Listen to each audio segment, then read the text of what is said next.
রাখি পূর্ণিমার special blog নিয়ে হাজির। আর রাখি বলে কথা, একটু স্পেশাল তো রান্না হতেই হবে। তো আজকে কি কি রান্না হচ্ছে সেটা তোমাদের সাথে একবার শেয়ার করে নিই, চলো। তো এখানে ফ্রাইড রাইসের জন্য গাজর, ক্যাপসিকাম, বিনস কেটে রেখেছি। আর হবে মাটন, তো তার জন্য সমস্ত কিছু জোগাড় করে রাখা হয়ে গেছে। আর দিদি সকালে বানিয়েছিল সেমইয়ের পায়েস। এটা কিন্তু আমাদের বাড়িতে মাঝে মধ্যেই হয় আর খেতে ভীষণই ভালো লাগে, বিশেষ করে দিদির হাতেরটা। আর এখানে দেখো মাংসটা আমি মেরিনেট করে রেখে দিচ্ছি। খাসির মাংস না একটু মেরিনেট করে রেখে দিলে পরে বেশি ভালো হয়। আর আমার তো মনে হয় যেন সেদ্ধটাও তাড়াতাড়ি হয় এভাবে করে রাখলে পরে। আর এখানে দিদি সকালে বানিয়েছে ব্রেকফাস্টে সেমই রেখেইছি ফার্স্টে তোমাদেরকে, আর করেছে লুচি। তো সকালে খাওয়া দাওয়া সেভাবে শেয়ার করতে পারিনি, কেন প্রচণ্ড তাড়াহুড়ার মধ্যে সমস্ত কিছু করা হয়েছে। তার জন্য সবাইকে খেতে দিয়ে সকালের খাবারটা, তারপর আমি আর দিদি কিন্তু রান্না করতে করতে রান্নার মাঝে মাঝেই যা খেয়েছি। এছাড়া ঘটা করে বসে আর খাওয়ার সময় পাইনি, কেন হাতে সময় কম। তা আমাদের আবার যেতে হবে, মানে এখানে রাখি পরিয়ে আবার যেতে হবে। এক ভাই আছে আর কি, সেই ভাইয়ের বাড়িতে। তো তার জন্যই যতটা চেষ্টা করেছি তাড়াহুড়োর মধ্যেই করার আর কি।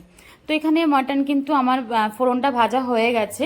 আর এখানে পাশে এখন দিদি বসিয়েছে গাজর ভাজা করতে। মানে ফ্রাইড রাইস তো সবচাইতে ইজি হয়ে যায়, তার জন্য আমার ফ্রাইড রাইসটা ভীষণ ভালো লাগে মানে করতে আর কি। তো সেই জন্য এখানে মোটামুটি ভাজাগুলো যদি কমপ্লিট থাকে না, তাহলে কিন্তু ফ্রাইড রাইসটা হতে সময় লাগে না। আর আমি সবসময় করি কি, সমস্ত কিছু রান্নার একদম লাস্টেই ফ্রাইড রাইসটা সবসময় করি। তাহলে হয় কি, গরম থাকে আর ভালো লাগে জিনিসটা খেতেও, ঘাটাও কম পড়ে। তো সেই জন্য এখানে এখন মাটনটা বসিয়ে দিব, কারণ মাটন হচ্ছে সবচাইতে বেশি সময় লাগে। আর প্রেশারে যেহেতু করবো না, আমি তো কড়াতেই মাটন করি, তো তার জন্য আমাকে অনেকটা আগের থেকেই ম্যারিনেট করে রেখে দিয়েছিলাম বলে অনেকটা ভালো হয়েছে আর কি। এভাবে ম্যারিনেট করে রাখলে না মাংসটা খেতে বেশি টেস্ট হয়। আর দেখো, মনে হচ্ছে কি ম্যারিনেটটাই দেখে মনে হচ্ছে কি রান্না করা হয়ে গেছে। আমি কিন্তু প্রায় 1 ঘন্টার কাছাকাছি ম্যারিনেট করে রেখেই দিয়েছিলাম। সকালে সবার প্রথমে মাংস ম্যারিনেট করে তারপরে যাবতীয় যে যে সমস্ত কাজগুলো আছে জোগাড় করা, সবটা পরে করেছি। তো এখানে এখন কষতে বসাবো। আর মাংসের যে চর্বিগুলো ছিল না, মাংসটা কিন্তু খুব ভালো ছিল, একদম সলিড ছিল, বেশি হার্ড ছিল না। মাংস মাংস ছিল, সাথে চর্বি লাগানো ছিল, খুবই টেস্টি। এটা তো আমি পরে ভয়েস ওভার দিচ্ছি। কিন্তু রান্না তো ভালোই হয়েছে, নো ডাউট। কিন্তু মাংসটাও নিজস্ব একটা টেস্ট ছিল। মাংসর যদি নিজস্ব টেস্ট না থাকে না, তো তুমি যতই ভালো করে রান্না করো না কেন, আসলে স্বাদটা কিন্তু মাংসের পাওয়া যায় না। আর এখানে চর্বিগুলো না আমি কাটিনি, বড় বড় রেখেছি, কারণ যেহেতু মেরিনেট করে রেখেছিলাম, তাহলে ফার্স্টে কষতে হবে। তো তার জন্য আমি ছোটো ছোটো করে কেটে দিলে পরে কি হতো বলো তো, গলে যেত চর্বিটা। আর আমার দিদি যেহেতু মাংসের চর্বি খেতে ভীষণ পছন্দ করে, তো তার জন্য ওর জন্য আমি এভাবে বড় বড় রেখেছি, যেটুকু গলার গলবে, তারপরে একটু হলেও তো মোটামুটি সাইজটা পাওয়া যাবে। আর যদি আমি কেটে দিতাম তাহলে কিন্তু একদম মিলে যেত, পাওয়াই যেত না। আর দিয়েছিলাম কয়েকটা মানে পেঁপেটা দেওয়ার একটাই কারণ, যাতে মাংসটা পটাপট সেদ্ধ হয়ে যায় আর কি, যেহেতু মাটন সেদ্ধ হতে সময় লাগে, তার জন্য আমি পেঁপেটা দিয়েছিলাম এভাবে। তো এখানে কিন্তু চাইলে পরে একটু গ্রেট করেও পেঁপে দেওয়া যেত, কিন্তু আমার কাছে মনে হয় কি, ওর গ্রেট করে দিলে পরে বেশি আরো মশলা মশলা বেশি হয়ে যাবে। তো তার জন্য আমি এরকম সিম্পল মানে ফানা ফানা করে কেটে কেটে আমি দিয়েছি। আর আমি না তাড়াহুড়োর মধ্যে আলুটা ভেজে যে তারপরে ফোড়নটা দেবো সেটা ভুলেই গেছিলাম। সেজন্য আমাকে পরে আবার বাড়তি কাজ, মানে আমার তো জানোই আমি কাজ করলে এক্সট্রা একটা বাড়তি কাজ হয়েই যাবে। তো পরে আমাকে আবার আলুটা ভাজতে হয়েছে। তো অসুবিধা হয়নি অবশ্য, কারণ গুনগুনের রান্না বাকি ছিল।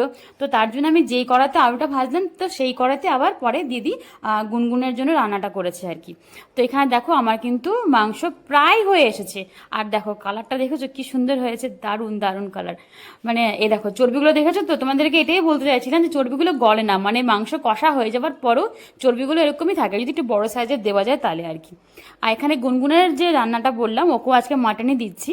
অবশ্য ওর রান্না তো আলাদা করতে হবে, কারণ ওর রান্নায় ঝাল পড়বে না, লবণ কম থাকে, আর তেল একদম কম দিই আমরা। তো তার জন্য ওর রান্নাটা আলাদা করে করে ওরটা প্রেশারে করতে হয়েছে, কারণ ও যেহেতু ওভার কুক না হলে খেতে পারবে না। তো সেই জন্য ওরটা সিটিতে মারা হয়েছে, করা হয়েছে আর কি। আর পরে আমি একটুখানি ভাত করেছিলাম ওর জন্য। ওকে ফ্রাইড রাইস তো খায় না ও, আর বেকার দিয়েও লাভ নেই। আর ফ্রাইড রাইসের চালের ভাতটা ওকে দিতে পারবো না, কারণ দেখবে ফ্রাইড রাইস যখন করি আমরা, তখন সেই চালটা বা ভাতটা আমরা একটু ডাঁটো রাখি। তো তার জন্য ওটা গুনগুনের পক্ষে অসুবিধা হবে খেতে আর কি। তো নিজেরা ভালো মন্দ খাবো আর গুনগুনকে শুধু এমনি নর্মাল খাবো তা তো হয় না। তার জন্য কিন্তু ওকেও সুন্দর করে আলাদা করে মাটন রান্না করে দিয়েছে দিদি। আর ওর জন্য আমি ভাতটাও আলাদা করে করে দিয়েছি।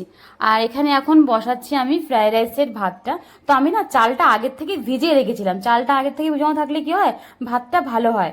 আর এখানে আমি সাধারণত জলের মধ্যে দিই একটু সাদা তেল, লবণ, একটুখানি কি জানি বলে ওটাকে, এলাচ, দারচিনি, লবঙ্গ আর তেজপাতা দিয়েছি।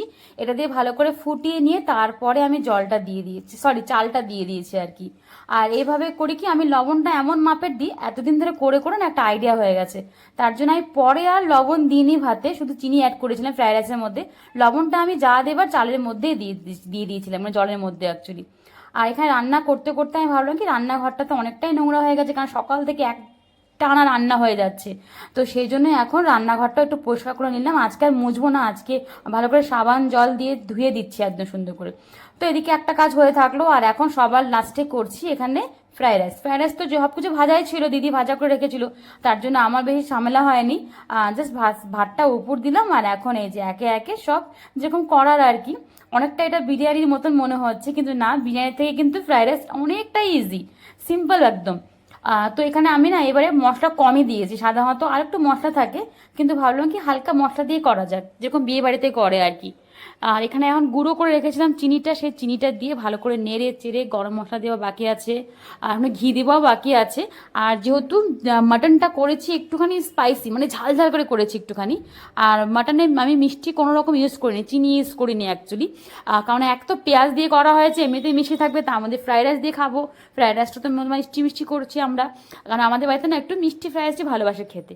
তো তার জন্য আমি মিষ্টিটা শুধু দিয়েছি, আর লবণ চালে যে দিয়েছিলাম, তারপর আমি একটু ভাতটা খেয়ে দেখলাম যে আমাকে আর লবণ এক্সট্রা করে দিতেই হবে না।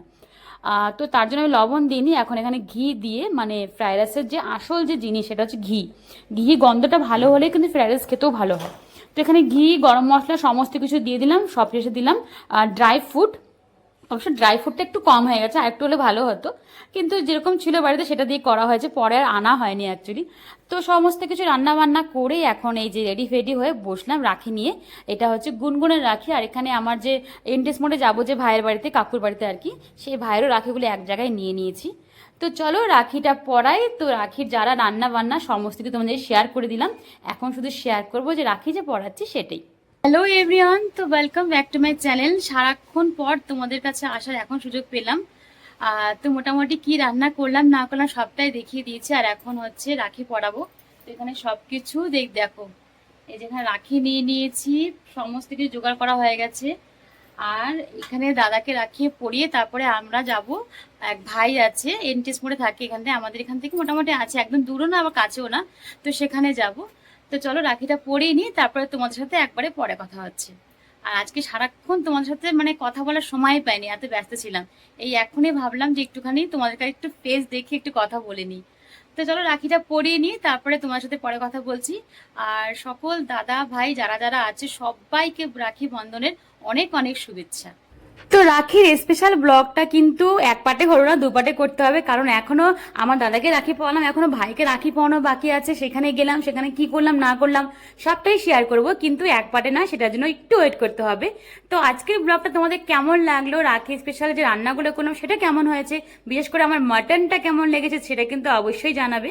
আর পরের পার্ট দেখার জন্য যারা যারা এখন আমার চ্যানেলটাকে সাবস্ক্রাইব করোনি, তারা প্লিজ চ্যানেলটাকে সাবস্ক্রাইব করো। তো আজকে আমাদের এখানে রাখছি, চলো বাই, টাটা, সবাই ভালো